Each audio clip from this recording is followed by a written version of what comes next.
Divine Mercy Novena Day 9. Hello, friends, and welcome to our final day where we are seeking Jesus and His torrents of grace through divine mercy. I want to thank you. We want to thank you so much for participating in this journey. Many of you have been commenting on YouTube, and we want to thank you for doing that. Thank you for joining us that way. Many of you have been joining us through the private Facebook group that we have, and we really, truly appreciate all the comments and the time that you've given to watch our videos, but also pray along with our children. So thank you. Today I have before we get into the message, just a quick question for you. Do you love your Catholic faith? We do. What I'm going to ask you then to do is consider helping us. Become a Patreon member. Our Patreon members are people who have supported us on a monthly basis that have allowed this online retreat to be possible. They've empowered us to buy the lights and the sound and the software and the computers. They've allowed us to be able to do the hours of editing that have brought these videos to you. And our plan is to continue to do these type of online retreats throughout the year. Divine Mercy is one of them, but we would love to do more. So if you could please consider supporting us by becoming a Patreon member, we would greatly, greatly appreciate it. So thank you, my friends, for that consideration. If you're interested, just click the link around this video. So today, with that, we pray for a group of people. Today, bring to me souls who have become lukewarm, and immerse them in the abyss of my mercy. These souls wound my heart most painfully. My soul suffered the most dreadful loathing in the Garden of Olives because of lukewarm souls. They were the reason I cried out, "Father, take this cup away from me, if it be your will." For them, the last hope of salvation is to run to my mercy. The last hope of salvation is to run to His mercy, which means that salvation can be lost if we become lukewarm. And it also means that salvation can be available to those who are like on the brink of like no hope. See, I'm always the pessimist in this. Have you noticed? It's called melancholy. That's okay. Yeah. We need melancholics in the world. In my life, the glass is usually half empty. Janelle's, it's always brimming. It's overflowing. Wow. You were right. This is why we're doing this. But you know, I feel after hearing from yesterday's reading about St Faustina and her experience of being on the judgment seat, how every action we will be held accountable for. And I think, how many times have I been lukewarm, where I felt God calling me to have more discipline in my life, and I've chosen not to. You know, I feel like there's so many areas in my own personal life where I'm lukewarm, where I go along to get along, where I don't want to rock the boat, where I don't want to speak up and be that voice for fear of persecution. So I feel like I fit into this category too. Something that I've been thinking about as we've done through all the other videos that I haven't mentioned yet is that to some degree we fit into each one of these categories. To some degree, we are the devout and faithful souls that we prayed about. To some degree, we are those great sinners. To some degree, we have a schismatic and heretic heart area that has rejected Christ. To some degree, we are victim souls. We are victim souls. And to some degree, I know that I am lukewarm. There's areas of my life that are still cold to Christ. And we look at the passion of Jesus, we ask ourselves, the question, was Jesus lukewarm? And I think if we look at His passion, we come to the conclusion, the passion of Jesus proves His passionate love for each one of us. Lukewarmness, what does it mean? I was thinking of what does lukewarmness look like, maybe not in our relationship with Jesus, but maybe our relationship in marriage. Perhaps then we can get a little glimpse on to how painful it would be to the heart of Jesus. For example, if I came to you, Janelle, and said, how much do I have to listen to you in conversation before you kind of get ticked off with me? How much do I have to sacrifice for you and the kids? I'm like, yeah, give me the minimum here. How much how many more videos do we actually have to do together before, basically, how little, the question is, how little can I love you before I lose you? Mm-hmm.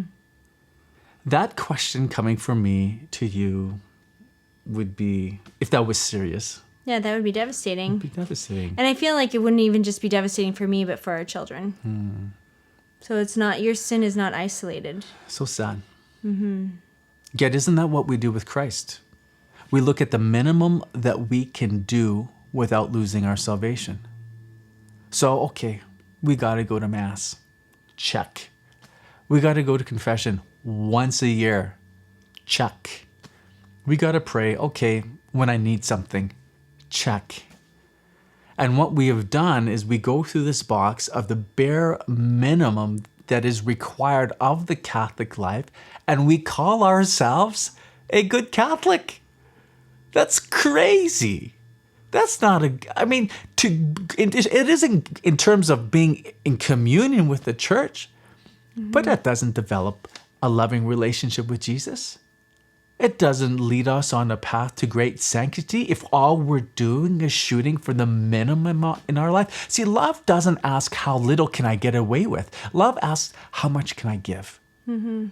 And that is the example that Jesus Christ gave on the cross.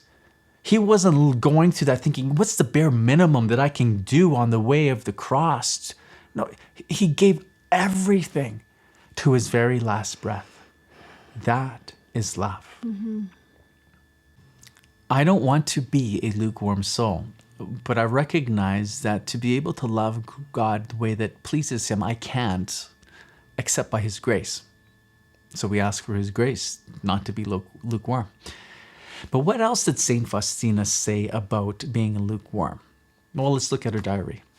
Souls without love and without devotion, souls full of self-love and egoism, souls full of pride and arrogance, souls full of deceit and hypocrisy, lukewarm souls who have just enough warmth to keep themselves alive. My heart cannot bear this. All the graces I pour on them flow off them as off the face of a rock. I cannot stand them because they are neither good nor bad.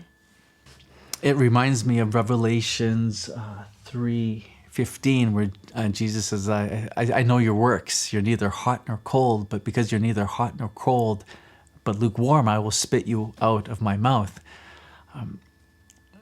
Lukewarm, that's just something I don't want to be called.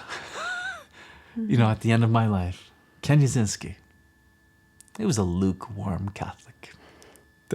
That's something I just don't want. Mm-mm. It also reminds me of Saint Therese of Lisieux, who said, you cannot be half a saint. It's either you're a saint or no saint at all. Mm-hmm. Any other thoughts for today? Well, I was just thinking, what is the standard? I think, and you've mentioned a few different saints, but to look upon their lives and how they lived their lives and reaching for that standard, as opposed to comparing ourselves to our neighbor or our relatives or something like that. Who is it that we want to be like and strive to be like, because we know they got it right. Mm-hmm. So that's great. Great point.